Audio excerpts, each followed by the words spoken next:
Rien ne pousse. Les plantes sont en sommeil. Tout est complètement au ralenti. Mais quand le printemps arrive, les germes commencent à ressortir. Les fleurs commencent à ressortir. Le Seigneur te fait entrer dans une saison où tu vas commencer à germer. Tu t'appelles germe. Le Seigneur de la saison dans laquelle tu te trouves aujourd'hui est en train de changer ton identité. C'est la raison pour laquelle il t'interpelle en ce moment sur la connaissance de qui tu es. Sois sensible à la voix de Dieu dans ta vie maintenant. Comme je l'ai dit, je dépose une pensée. Je dépose une pensée. Le Seigneur dit au verset 15, ceux qui sont éloignés viendront. Amen. Amen. Les choses sont en train de se produire. Mais je vais parler rapidement. J'aimerais dire des éléments qui te permettent de restaurer ta vie, de restaurer ton héritage, de restaurer les paramètres dans lesquels Dieu t'a appelé. Je ne suis qu'un homme, je ne t'ai pas appelé. Est-ce qu'on voit ici? Quelles que soient les paroles prophétiques que je peux donner ici, ce n'est pas moi. Hein? Je n'ai pas la capacité de créer quelque chose de moi-même. Tout ce que je fais ici, c'est ce que le Seigneur dépose dans mon cœur. Et aucun homme peut le faire d'abord. Les hommes n'appellent pas. C'est Dieu qui appelle, n'est-ce pas? Amen. Hein? Amen. Aucun homme n'a un héritage. Même nos enfants que nous avons sont un don du Seigneur. Amen. Nous ne possédons rien par nous-mêmes. C'est la raison pour laquelle il faut cultiver, il faut avoir la culture de rendre grâce à Dieu. Amen. Pour ce que tu as. Ne sois pas dans une position où tu ne manques de reconnaissance. Mais sois dans une position où tu as la capacité de rendre gloire à Dieu pour chaque chose que tu possèdes. Amen. Il y a trop de parfois d'ingratitude. Nous sommes parfois dans des moments où nous voulons toujours obtenir de Dieu. Seigneur, donne-moi. Mais tu ne sais même pas rendre gloire à Dieu pour ce que tu as aujourd'hui. Tu as l'impression que tu n'as rien. C'est comme si en fait tu n'as absolument rien. Quelqu'un me disait ceci. La santé, en réalité, tu sens que c'est important le jour que tu la perds. Est-ce qu'on voit ça ici? Il y a des jeunes de ton âge qui n'ont pas la même santé que toi.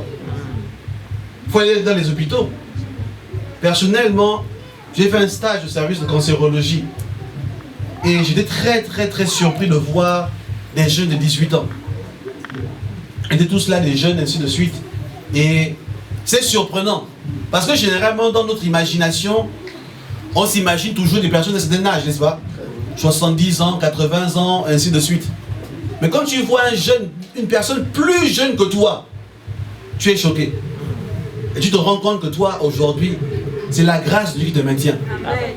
C'est la grâce de Dieu. Tu n'as rien fait pour cela. Ce n'est pas parce que tu as bien mangé, tu as bien bu. Non. C'est simplement la grâce de Dieu. La grâce de Dieu. Parce que cette personne-là, dans sa jeunesse, n'a pas forcément plus mangé que toi. Ou n'a pas voulu manger n'importe quoi plus que toi. Mais simplement, ces paramètres ont été rassemblés qui font qu'elle se trouve là aujourd'hui. Mais toi, la grâce de Dieu est dans ta vie. Et c'est la raison pour laquelle tu es là ce matin. C'est vrai que tu es là aujourd'hui. Rapidement, nous allons lire ce texte-là de Ésaïe Zacharie, chapitre 6. Dans ce texte ici, il y a des choses qui m'interpellent. Il y a des choses que Dieu met en lumière ici. Et dans la saison de jeûne que vous avez fait ici, je ne sais pas d'abord qui a jeûné. Hein? C'est bien. Gloire à Dieu. Amen. Est-ce qu'on peut acclamer le Seigneur pour ceux qui ont jeûné? Gloire à Dieu. Gloire à Dieu. Les autres, c'est pour la prochaine fois. Hein, le pasteur Cédric, ne vous inquiétez pas, il va bientôt programmer une autre séance de jeûne et prière. Donc là, la prochaine fois, ne ratez pas le rendez-vous. Hein, quand le jeûne sera programmé, qu'il va dire oui, 21 jours, tu dis pasteur, la dernière fois je n'étais pas là. Mais là, cette fois-ci, cette fois-ci, je serai là avec toi. Je vais jeûner, je vais tenir devant Dieu. Vous savez, il y a des principes dans la Bible qu'il faut appliquer. Il y a des choses qu'il ne faut pas rater. La première chose ici, dont je vais parler ici, c'est la notion des autels. On dit ici, verset 12. Tu lui diras, ainsi parle l'Éternel des armées. Voici un homme dont le nom est germe. Ça, c'est ton nom aujourd'hui. Amen. Le Seigneur te donne une nouvelle identité aujourd'hui. Amen. Vous savez, l'identité définit les opérations avec lesquelles tu vas fonctionner. Amen. Selon le nom qui est attaché à toi, il y a un fonctionnement qui va avec. Amen. Voilà pourquoi vous voyez dans la Bible, on n'a pas besoin de le lire, mais je pense que vous connaissez toutes les histoires ici de Abraham, n'est-ce pas?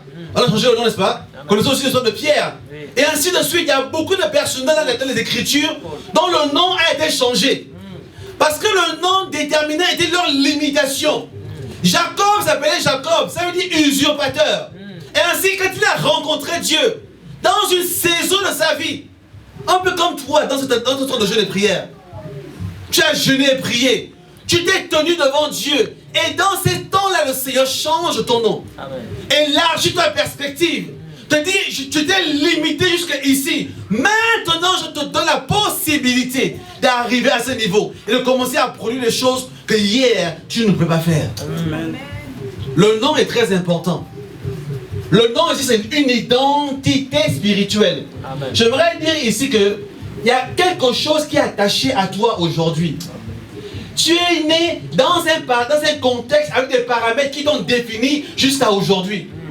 J'aimerais même dire encore plus loin. Les choses que tu vois dans ta vie aujourd'hui sont le résultat du nom spirituel que tu portes en ce moment. Il y a un nom que tu portes. Il y a quelque chose qui domine sur toi. Il y a quelque chose que tu fais les efforts, tu pries, tu jeûnes. Tu es à l'église tous les dimanches. Tu donnes ta dîme. Tu donnes les offrandes. Mais tu ne comprends pas pourquoi il y a une limitation en toi. Cette limitation, c'est le nom qui est attaché à toi.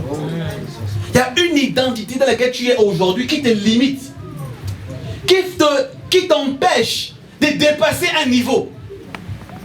Mais il faut que tu rencontres le Seigneur dans une nouvelle dimension. Amen. Vous savez, on ne change pas le nom par déclaration, on change les noms par expérience spirituelle. Amen. Tu as besoin d'une expérience spirituelle nouvelle aujourd'hui, afin que tu entres dans une autre dimension de ce que tu es. Amen. Tu as besoin de toucher Dieu aujourd'hui d'une autre manière. Abraham l'a fait. Jacob l'a fait, Paul l'a fait, et ainsi de suite, Pierre l'a fait, différentes personnes l'ont fait, et aujourd'hui toi aussi tu vas le faire. Amen. Tu dois entrer dans une nouvelle dimension avec Dieu, Amen. dans laquelle tu vas entrer et germer maintenant dans une nouvelle dimension. Tu vas commencer à produire des choses que jusqu'à aujourd'hui tu ne produisais pas. Tu vas commencer à vivre des expériences que jusqu'à aujourd'hui qui t'étaient interdites.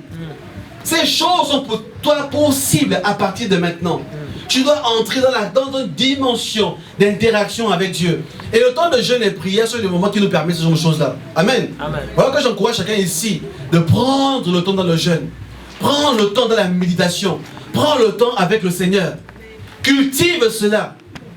Pas seulement quand on va le programmer à l'église, mais toi-même, personnellement. Et dans ce moment-là, tu vas rencontrer le Seigneur. Amen. Dans ce moment-là, tu vas voir des choses se produire dans ta vie qui vont permettre à Dieu de télécharger, d'imposer dans ton esprit une nouvelle identité. Amen. Quand ton nom est germe, tu commences à germer. Amen. Quand tu commences à produire, qu'est-ce que tu produis? Qu'est-ce qui sort de toi? Jusqu'à aujourd'hui, tu sortais de toi, sortait la maladie. Sortez de toi, sortez toujours la pauvreté, la sécheresse. Sortez les difficultés, les dossiers déposés qui reviennent toujours sans réponse.